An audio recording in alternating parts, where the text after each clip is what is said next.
you later.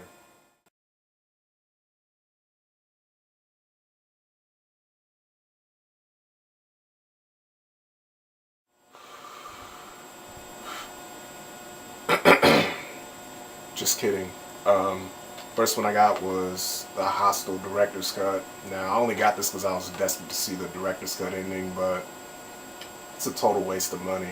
Luckily, it wasn't that much money. I only paid $5 for this, but yeah, it's the same DVD as the first release before they doubled it with this one, and the only thing they added was the director's cut ending and a bonus disc with music and sound featurette, set design featurette, an Icelandic meal with Ethor Gujansson. I'm sure I fucked that up. Featurette, Canby Effects featurette, interview with director Takashi Miike, Hostel Dismember International Television Special, the Treatment Radio interview with Eli Roth. I haven't watched the second disc yet, but I was so desperate to see the director's cut ending, where supposedly the main character kills someone else instead of the person he kills in the main cut you see in the theaters, whatever. And he doesn't kill the other person; he just kidnaps the other person. And it's like it's the same ending, but it's two people he follows to the bathroom instead of one person. So yeah, it's not really worth the money, or at least not full price. But if you're desperate to see it, then get this instead of the one that just says unrated. Get the one that says director's cut on the top, or else if you already have the other one, then don't waste your money on this, unless it's at a low price. But whatever. Besides that, it's it's the same cut of the movie. It's not anything added into the movie. Next, I got Mindhunters. This one, I always like when it first came out. I was always curious to see it, but it barely. I think it got a limited release in theaters, and then when it came out on video, they only had one copy of Blockbuster, so I was trying to rent it, but every time I went there, it was always checked out, and I couldn't find it anywhere to buy for like a low enough price. It was always like over $30. So yeah, I waited. Like I didn't want to buy. I didn't want to pay that much for it, so I waited until I eventually found some other Blockbuster way out of my neighborhood to rent this, and I loved it. It's like Cube meets Scream with cops or FBI agents or whatever, highly trained. They're trained to like read people's minds, or the minds of the serial killers that they capture or search for or whatever. And they're all put into this deserted island with all these traps and things to throw them off, and they're supposed to be like simulating an investigation. And but the thing is, one of them is killing people off one by one, and it's like a whodunit. So you have to, it keeps you guessing as to who it is throughout the whole movie. And it's got a lot of twists and turns, and it's really good, like from start to finish. I'd probably give it a 8 out of 10. But let me see. It's directed by Rennie Harlan. It's got feature commentary with him profiling Mindhunters. It's a making of featurette. Stunt sequence. Director's walkthroughs. Crime Town. That's like a walk through all the sets. It's a really good set. Yeah, and it's got like let's see. LL Cool J, Johnny Lee Miller, Catherine Morris, Patricia Velasquez, Clifton Collins Jr., Val Kilmer, Christian Slater. But yeah, really good suspense thriller. Highly recommend it if you can find it. Let's see, next, got the Dawn of the Dead remake. This is the one I prefer over the original. And I love the opening, just the way,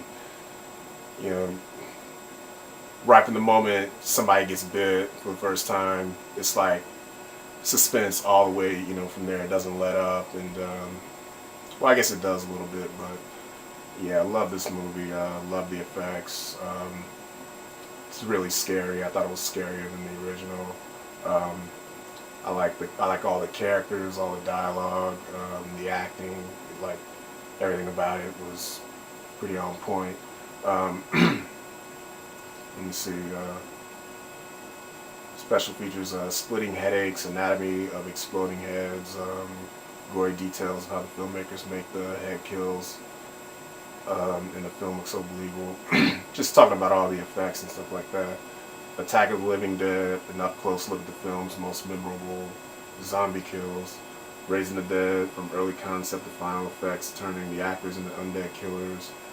The lost tape over 15 minutes of terrifying footage revealed, and that's like that character up on the roof with the binoculars, and he's got this chalkboard or whatever you call that thing, and he's writing what he's saying as the people across the building looking at him through the binoculars, and it's got like, it's just a home video of him just going crazy, as his whole family just got killed, and the zombies are taking over outside of his house, but he's got it all guarded, so he's just down there going crazy, basically, and just talking a bunch of crazy stuff.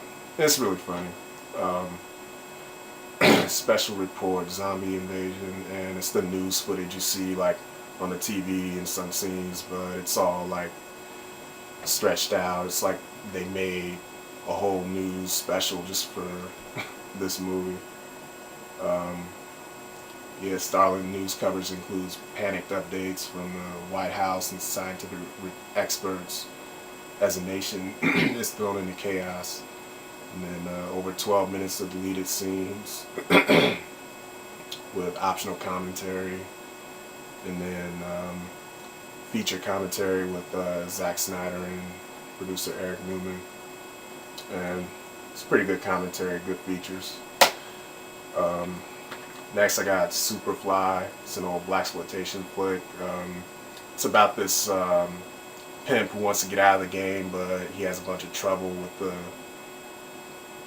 inner workings of the game, or the pimping game, and it's actually it's actually a serious drama, believe it or not. A lot of these are just popcorn fun, but like this came out in the early 72, and like in the early 70s, that's when some of these were more serious, but then towards the mid 70s they started getting more like popcorn fun. But yeah, and this guy, he's a really good actor, surprisingly.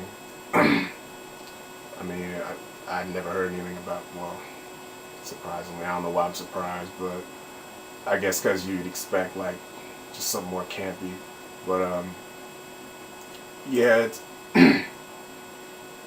yeah, I think I just summed up the plot. Let me see. Priest is a prince of the streets, a charismatic businessman once out of the cocaine dealing. Also, it's not pimping, I'm sorry, cocaine dealing. But a mysterious kingpin doesn't want Priest to change his ways, and that triggers murder, revenge, and double crosses that push Priest into a corner and heat the neighborhood to a flashpoint. And it's really good. Like I said, it's a serious drama type of movie, or crime drama, I guess. The acting is surprisingly good for the most part. And let me see, the special features, all new documentary, One Last Steal, a retrospective, commentary by Dr. Todd Boyd, vintage featurette with Ron O'Neal, the main star of this, on the making of Superfly, costume designer, goes behind the threads. Audio only bonus, Curtis Mayfield on Superfly. He did the soundtrack, and it's a really good soundtrack if you like 70s soul.